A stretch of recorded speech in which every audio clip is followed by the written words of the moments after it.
Possible reasons for motions to dismiss in debt law cases. Brought to you by YourLegalLegUp.com, your advantage if you are being sued by debt collectors. We've discussed motions to dismiss in many ways in several videos, but we've not ever simply listed some of the most common possible bases for dismissal of debt law cases. In this video, we're going to do that, taking them in a sort of chronological order. Note before we start that you must consider your own case on its own facts and draw your own conclusions about whether a motion to dismiss on any basis is appropriate for you. That's a strategy question that only you can answer. I'm pretty sure you wouldn't want to do all of these motions, and you may not want to do any of them. There are times when allowing the case to proceed either directly to discovery or trial without a motion at all will suit you best. Although in general, we like the strategy of making motions if you can. We do that because a successful motion is a fast way out of the case and safe. It's the safest way, and even an unsuccessful motion adds to the difficulties of the debt collector. We're not recommending or any way suggesting that you file a bogus motion, however. That wastes everybody's time and will cause you to get on the judge's wrong side. That's not a good place to be. Therefore, before you do a motion, think carefully, do your research, and then if it makes sense, file it. On what basis might you file a motion to dismiss? There are two general categories of motions to dismiss. Either there's something wrong with the case as it pertains to you, and in general these motions have to be brought before you file an answer, or there's something wrong with the case as it pertains to the court or the law in general. We'll address each one in turn. The first basis of a motion to dismiss would be something jurisdictional as it applies to you. For example, they didn't serve you, but you found out that they said they did. That's called sewer service, and the basis for the motion to dismiss would be that the court cannot properly exercise jurisdiction over you without proper services of the suit. If you do something besides file a motion attacking jurisdiction on that basis, you'll be waiving that basis of attack and consenting to the court's jurisdiction. And in general, it might not be one you want to waive unless you happen to be represented by a good lawyer. Then you might want to attack without waiting for the other side to fix it. Another basis for a motion to dismiss might be based on the Fair Debt Collection Practices Act, the FDCPA. As we've discussed before, one of the rights of the FDCPA is to require verification, or it could be called validation sometimes. If you exercise that right and the debt collector files suit after that, but before verifying, that would be a basis for filing a motion to dismiss and also for a counterclaim. The FDCPA also requires that a debt suit be brought in one of two places: where the defendant was when the contract was created, or where the defendant currently lives.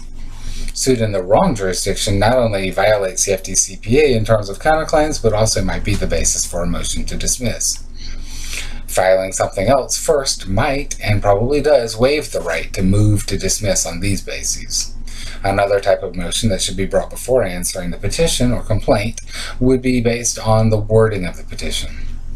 If the petition is sloppily or unclearly stated, you might file a motion to dismiss for being confusing. You might also want to file what's called a motion for more definite statement in the alternative, since some courts don't like to dismiss a case on the basis of confusion. If your rules of civil procedure, in your rules of civil procedure, you should look to see all the bases for motions to dismiss and whether they must be filed before answering or not. Filing an answer before the motion to dismiss might consent to whatever was wrong and waive your right to move to dismiss. The other type of motion has more to do with the lawsuit itself than with either you or the pleading.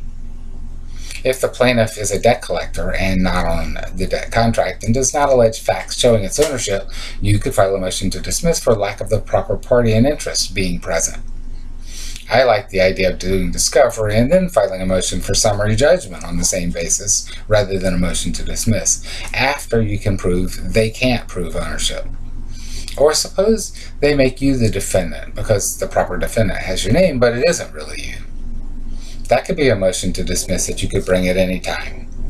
Or similarly, if the basis of the claim is illegal. For example, suppose you promised to pay a mob hitman for a job and then refused to pay. A lawsuit would probably be the least of your problems in that case, but if the hitman did bring suit, you could move to dismiss on the basis of the claim being against public policy and unenforceable.